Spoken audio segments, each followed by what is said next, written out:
Hello. Um,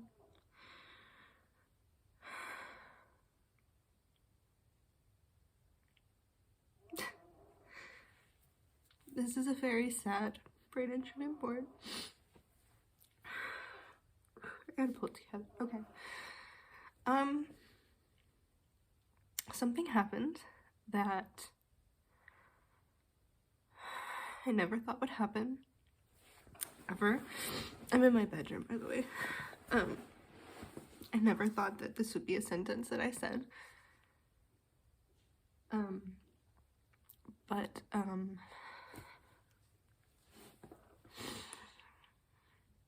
God, I just need to spit it out. David and I broke up. This happened on Friday.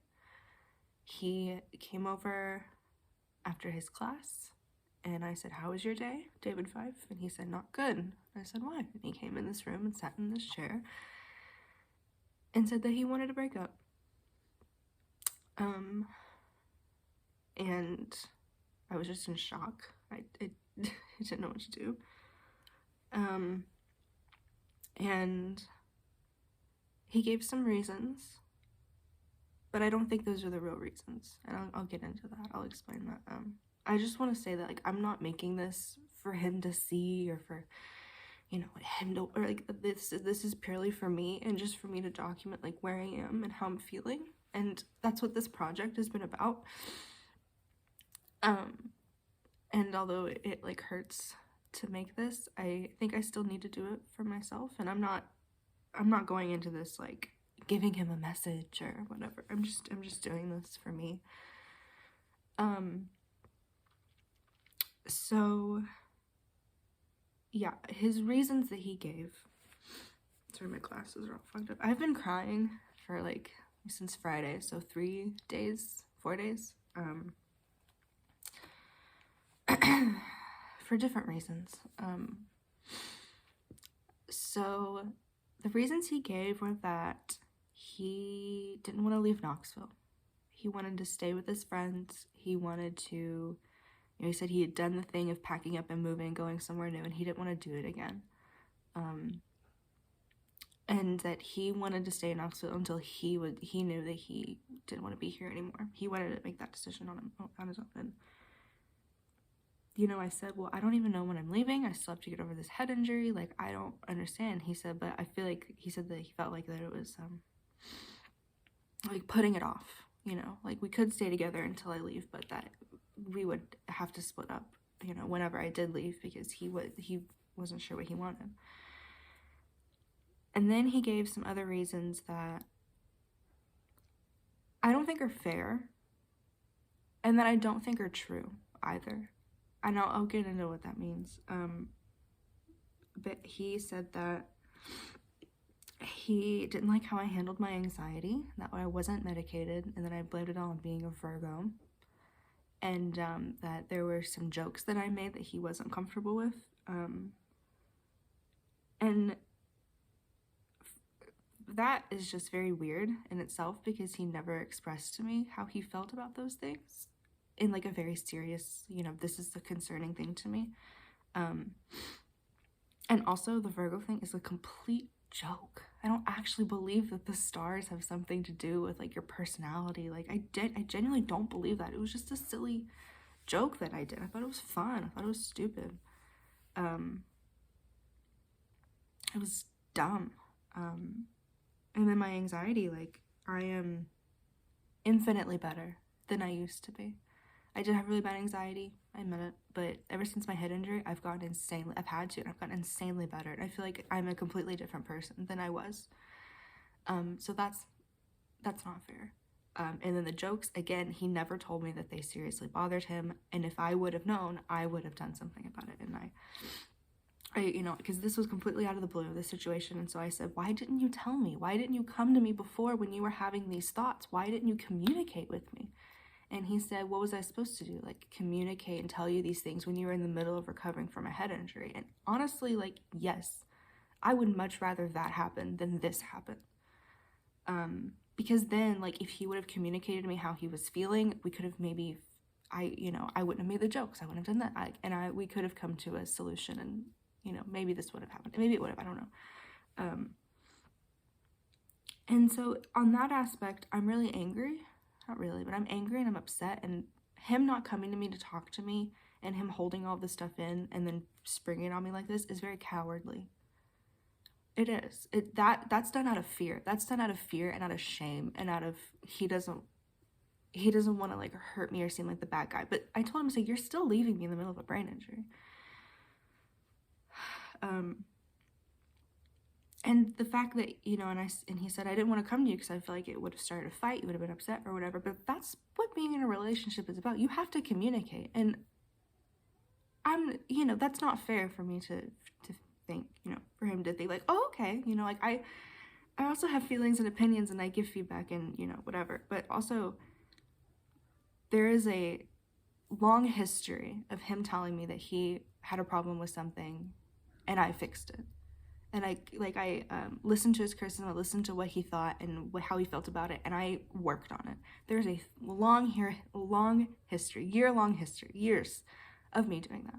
And so for him to say that he couldn't come, that's not fair. And I also think that's not true, and like, I feel like he has this preconceived notion of who I am in his mind, with the anxiety and, all that other stuff. And no matter what I did to prove otherwise, it didn't change the way he thought. But all of that aside, I don't think that's the real reason why this is happening. The real reason why I think this is happening is because we met when we were 19. We're both turning 24 in a few months, in this fall. And I think he just wants to be independent. I think he just wants to figure out life himself, figure out his own plans, figure out what he wants. Because ever since I've been very vocal about what I want, I've been very vocal about my plans and what I want out of life. And when we met, he didn't have anything figured out. He, was just hanging out. And so he's like, that sounds like fun. I'll just do that. I'll just go along with her. And now it's been 4.5 years. And we've grown and we've changed, and he wants to figure himself out for himself on his own terms, what he wants. And I really think that that's what this is all about. And he just didn't know how to say it. He's not, as you can tell probably from this explanation, he's not a good communicator at all. And I think that's what this is about. And I can respect that. I can. And it doesn't mean it hurts less. It doesn't mean it's, not as sad. But I can respect that. That makes sense. Like, and, that being, in my mind, that feeling like that's what this is about makes this feel like it's inevitable. Like, this could have happened 2 years ago, or it could have happened 7 years in the future, or whatever. But him wanting to find himself and figure out what he wants out of life, that was inevitable, because he hasn't had that phase. He's lived at home, and he's recently just got his own group of friends, and he hasn't had that independent exploration phase that you go through when you're young. I at least had like a few years before I met him. So that makes sense to me. Do I wish he would have talked to me? Yes. I think it's very cowardly that he didn't. I also don't know how quickly this decision was made. I don't know. And also, like, me and my dad were talking, and this year with my head injury has been very high pressure. It's been intense, and, maybe it's just a bunch of little things just compounded, and he needs to step back and he needs to be himself, and that's fine. But he could have also come to me and say, hey, I need to take a few steps back from helping you. And I would have felt like a little bit like a burden, but in the end, like, I would have been fine with it. It makes sense. He hasn't taken a break from helping me. The only break he had was in Brazil, whereas other people have taken breaks, and he could have done that. But the first night, so I called my dad. He was on his way to play a show in Oak Ridge, and I call him and say, David broke up with me, and he drove here, and he didn't go to a show, and we cried, and I talked to him. I started to blame myself because of the reasons he gave about my anxiety or whatever, but then I thought, no, I shouldn't blame myself at all. This has nothing to do with me, and also I should not be expected to be a mind reader. I shouldn't be expected to know that these were problems and to know how serious they were. He should have come to me and told me. And I'm upset about that. This isn't my fault. I'm not blaming myself at all for this. Because again, if this is him just wanting his time to explore and, you know, be on his own and figure out himself, that has nothing to do with me.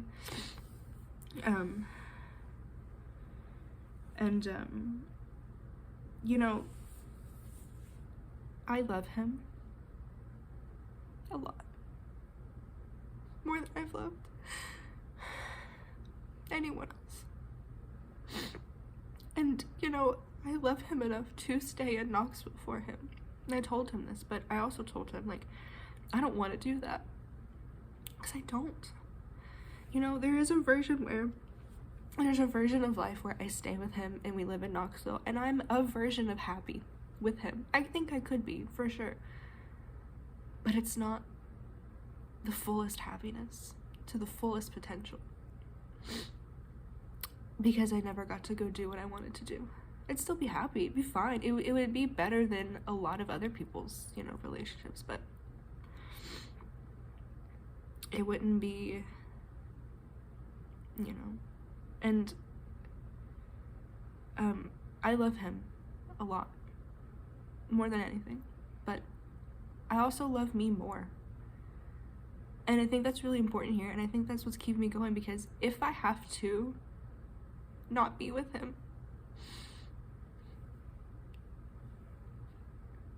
in order to reach my fullest potential, to be the fullest version of myself, to grow into the person that I'm supposed to be, then I'm okay with this. I'm okay with that. Because again, I love myself more, and I care about myself more. And I respect myself more, and I value myself more than to do that to myself, than to limit myself for someone else. Even if it is, you know, the person that I plan to spend the rest of my life with. And I also think, you know, he said that he knows that I don't want to stay in Knoxville, and he doesn't want to get in the way of me. And he's always said that. He said, if there ever comes a time where I feel like I'm in the way, I'm not going to be in this anymore. And so part of me kind of feels like this was done out of love. Maybe he saw what I couldn't see, was that he was limiting me.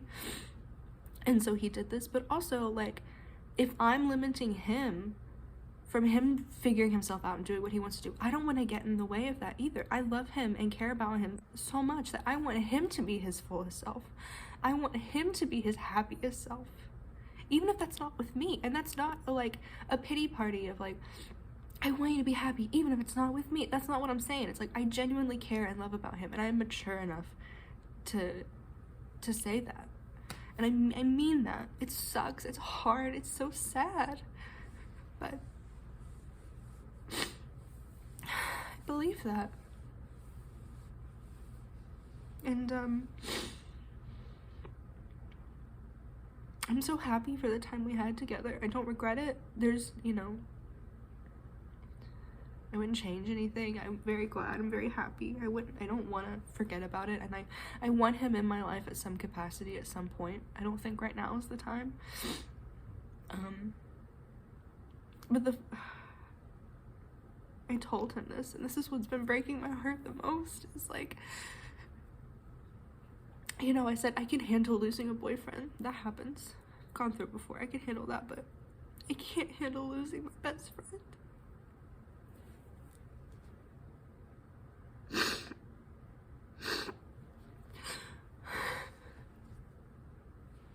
My best friend of 4.5 years.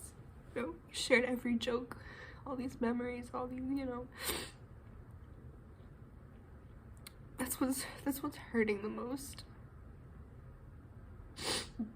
I'll see something funny and want to send it to him. It reminds me of him. I'll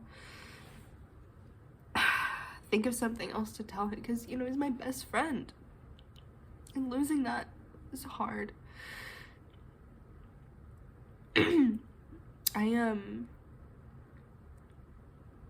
There've been also some really sad moments of like, I kind of cleaned stuff up, and like not seeing his toothbrush like deodorant. It's hard. Having a drawer empty, it's hard. My dad went and got Sonic, and I got a milkshake, and Dave and I used to get milkshakes together a lot. They were like half price one summer, and so we just did it a lot, and we still kind of did after. And I was just looking at the coffee table, and there was only one milkshake cup. There wasn't two. And that was a really hard reminder, you know, seeing like, oh, there's only one cup. And my friend Ren came by and brought some soup, and I was grabbing 2 spoons, one for them, one for me, and I thought, man, this spoon's not for David. I'm not gonna get David a spoon again. I'm not gonna make him breakfast again. I'm not gonna sit at this table and eat with him again. And so little things like that are really hard, and they're sad. But I just know, and I just have hope and faith that whatever comes next will be worth it. Whatever comes next, because I've had a fucking awful year. This has been the worst year of my life. Between my head injury, my gallbladder being removed, the gallbladder thing, and this, like, this has been the worst year of my life, and whatever comes next better be worth it. And I have hope that, you know, all these things are happening for a reason, and that these are just growing pains. These are just growing pains, and I'm angry at David for not communicating with me, and I'm very hurt that he didn't. But other than that, I'm not mad at him. I don't hate him. I love him. I care about him, and I'm so proud of him and who he's become and who he's going to become, and I'm so grateful that I got to see him grow and help him grow and see how much he's changed over the past 4.5 years. And I'm so excited to see. I've always been so excited to see who he is next, and I thought I'd be there to see it, but I'm not going to. And I hope he thinks the same about me. I think he does. And also, like, I'm just so grateful for having him. And, you know, he taught me a lot. He showed me a lot. He made me feel safe and secure. And he showed me what real good love is and what healthy love is. And I'm so grateful for that. I'm grateful for him. And, I'm okay. Like, I'm okay with this decision. I'm okay. That's, you know, like, I kind of expected the world to crash around me and, you know, whatever, and I haven't felt that way. You know, whenever I hit my head, I said, after I've dealt with all this, I'm like, this is the hardest thing I've ever been through. I can handle anything. And I believe that I can. I can handle this. I'm gonna be okay. I know I'm gonna be okay. I know that I'm gonna go and live the life that I want, that I envision, that I want to live, and grow to my fullest self and be my fullest self, and I have that guarantee. And I'm gonna thank him for getting me there. And you meet so many people throughout your life, and I'm gonna meet so many people in the rest of my life, but I'm really glad I got the time I spent with him. Am I sad that it's over? Yeah. You know, in my ideal world, I could grow and meet my fullest potential and go do all the things I want to, and he'd be there with me. That's not the world I'm living in, and that's okay. And I'm still gonna grow and be the fullest person, and maybe one day I'll tell him about it. I don't know. But yeah, I don't know. For some reason, I think he thinks that I'm gonna be, like, very codependent, and, like, I'm not a codependent person. I'm not blaming myself. This is what's happening, and I'm moving forward, and I'm sad. I'm heartbroken. I'm devastated, but I'm gonna be fine. I'm gonna be okay. I don't know how long it's gonna take me, but, you know, I'm mature enough to just say thank you, and I love you, and I'll see you again someday. you know, I do want to like have one last conversation with him of, you know, kind of talking about everything, maybe talking about this and recapping and just telling him how proud I am of him. And but I don't think that conversation should happen for a while. So I kind of want to like give him his stuff, because I still have his stuff. I kind of want to give him his stuff back and have that conversation at the same time. And I think I'm gonna wait like a month or so, a month or two before I do that. But yeah, but the situation is just sad, because it's just what happens when you grow up. It's what happens when you meet someone really young. You know, life comes at you fast. And that's what's sad, is there's no bad person. There's no evil person. There's no, I don't feel that way. I don't think he deserves that. I don't think I deserve that. I don't think our relationship deserves that. There's no evil person. It's just sad. It's just, we grew together and now we have to grow separately. And it's just a casualty of growing up. And these are just growing pains. And that's what I keep telling myself. Like, these are growing pains. And I also keep telling myself that everything you want is outside of your comfort zone. And I believe that. And this was the push I needed to really go after that. It's sad. But yeah. I don't want, if anyone's watching, like, I don't want to know anything about what David's up to, you know? Not out of anything mean, just, like, for my own, like, mental health and my own, like, sanity and, you know, whatever. But if, like, something very, like, a family member dies or he's very sick or something, I do want to know. Please let me know. But other than that, God, I started crying the other day because I thought of him, like, kissing someone else and being with someone else. And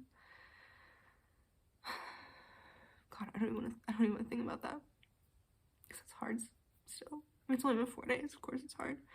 And then we went to Target and I walked past the Halloween section. I said, oh, he's gonna go to a Halloween party or do something on Halloween, and I'm not gonna know about it. I'm not gonna get the story. I'm not gonna be there.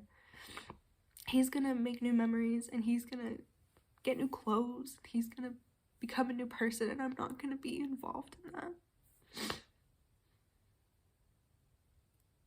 It's just so weird after being with someone for so long. Like, it's weird thinking I'm not gonna know him as well as I did.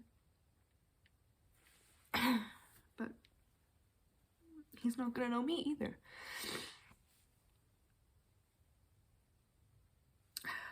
I have a box of his stuff to give him whenever I'm ready to go through that. And then I have a bag that I made my dad take away, of like gifts and things that reminded me of him. And the necklace was really hard to put in the bag. And when I go to get ready, it's really hard not seeing it hanging there. That's rough. That's really rough. I'm so used to wearing that necklace. I don't think I'm gonna get rid of it. It's just somewhere else for right now. But then also, like, I had this Portuguese dictionary thing that we got at McKay's one time, and we messed around with every once in a while, and took it out, put it in the bag, and then I was staring at the bookshelf, and there was just like a little gap. And if you just walked into my house would look the same. It'd look fine. But I saw these little holes of where David was, and it felt like it was my house, but there was some kind of veil over it. Like, it really wasn't my house, because I noticed the little gaps of where things were missing. That was hard. So we're redoing the house. I think it'll be good for me. Nala's doing fine. She doesn't care.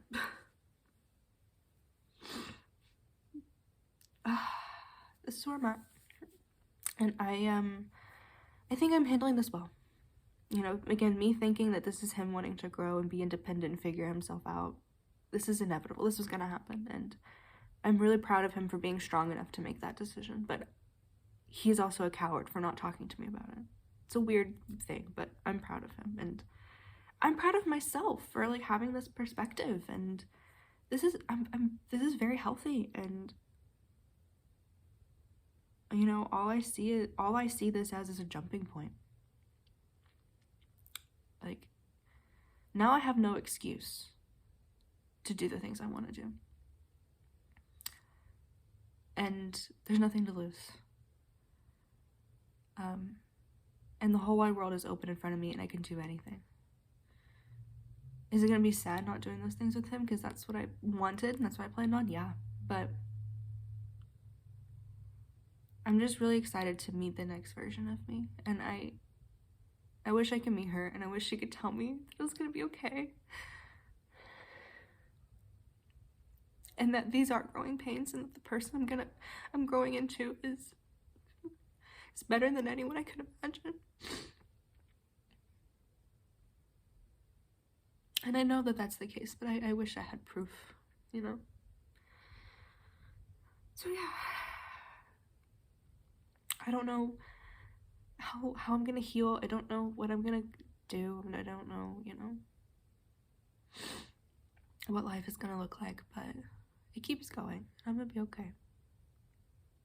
I have a lot of people that's supporting me, and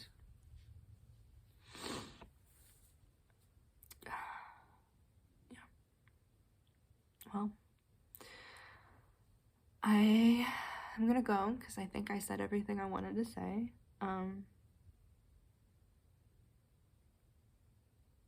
If anyone has any, I don't know, tips or things that could help, or just wants to reach out for support, yeah. And if, I don't know, if anyone finds this video and is going through something similar, growing up sucks, you know, and giving up something good for the potential of something great is really hard. And life goes on. All right, well, we'll see what happens next week. Bye. Oh, I forgot the thing does.